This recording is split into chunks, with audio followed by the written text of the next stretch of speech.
Okay, good afternoon to all. Welcome to Anukrishna online chemistry classes. And today I will discuss about the one of the laws of chemical combination. It is a law of constant proportion or law of constant composition. Generally, if you take it any compound, either H2O, either CO2, either CO, either SO2, either SO3, among any compound, the two or more elements are present in a compound, then the ratio of elements present in these compounds are fixed ratio by weights. H2O, hydrogen and oxygen, has a fixed ratio by weight. Carbon dioxide, the carbon and oxygen has a fixed ratio by weight. Or sulfur dioxide, sulfur and oxygen present in the fixed ratio by weight.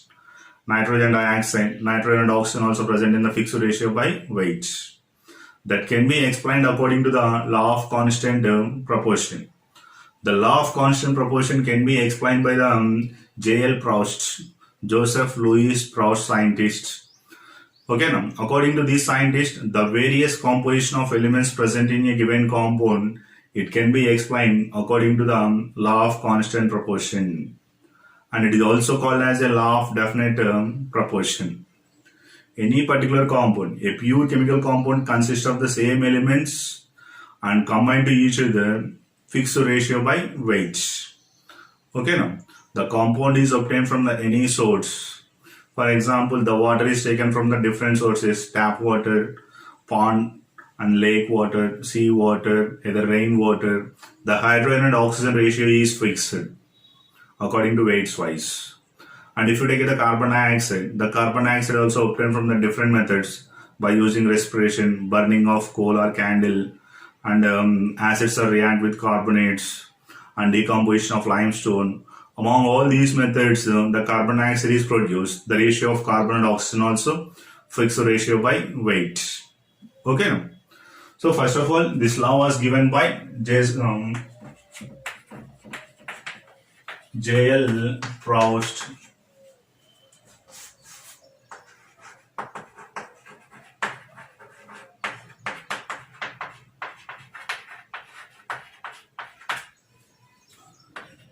And pure chemical compound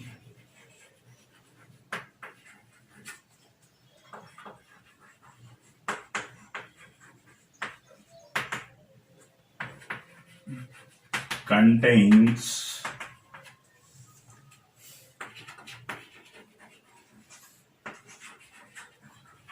same elements combined together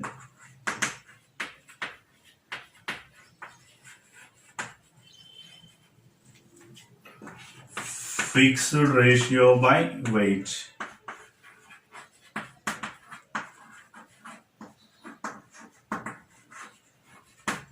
Fixed ratio by weight.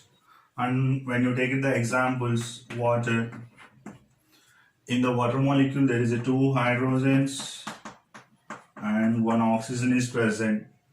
Then the ratio of hydrogen and oxygen, hydrogen atomic weight 1, oxygen atomic weight 16. Then 2 is to 16, then 1 is to 8. The formation of the water molecule combined with 1 gram of hydrogen and 8 grams of oxygen. In the similar way, if you take the carbon dioxide, 1 carbon is present and then 2 oxygens are available.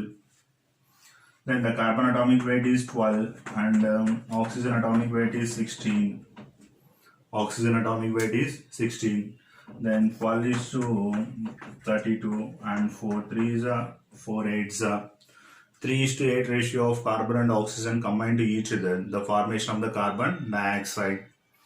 Any compound, or if you take the sulfuric acid, 2 hydrogens, 1 sulfur, and there is a 4 oxygens. 4 oxygens. Then hydrogen atomic weight 1, 2 ones are 2, and sulfur 1 is there. Sulfur atomic weight 32, and 4 oxygens, 4 16 are 64. Then what about the ratio? 1 is to 16 is to 32. That is the ratio of different elements present in a compound, fixed ratio by weight. Next, the compound is obtained from any source.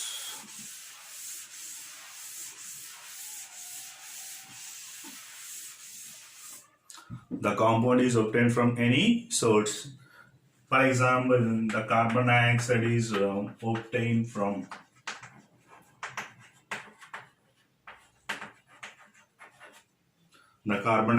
obtained from any source or any method. Okay, already I discussed. First one is decomposition of limestone, burning of coal, respiration, and then acids are react with carbonates and bicarbonates. By using this process, we are getting the carbon dioxide. The carbon dioxide is obtained from any source. The ratio of carbon and oxygen is 3:8. In the similar way, water, either carbon monoxide, either sulfuric acid, or any compound. The carbon dioxide is obtained from the majorly four methods: burning of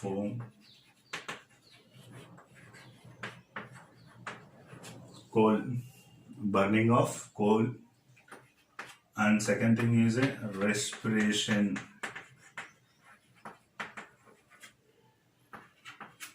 and the third one is decomposition of limestone.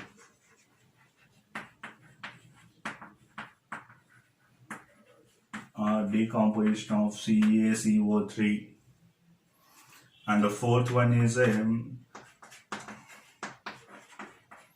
acids reacts with carbonates.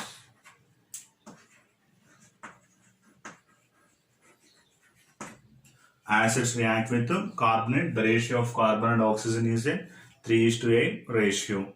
Okay. So this is about the law of constant composition, and it is also called as a law of definite proportion. It is also called as law of definite proportion or composition. Law of definite proportion.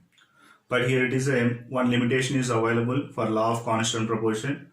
After the introducing isotopes, after the discovery of isotopes, the law of constant proportion is slightly modified.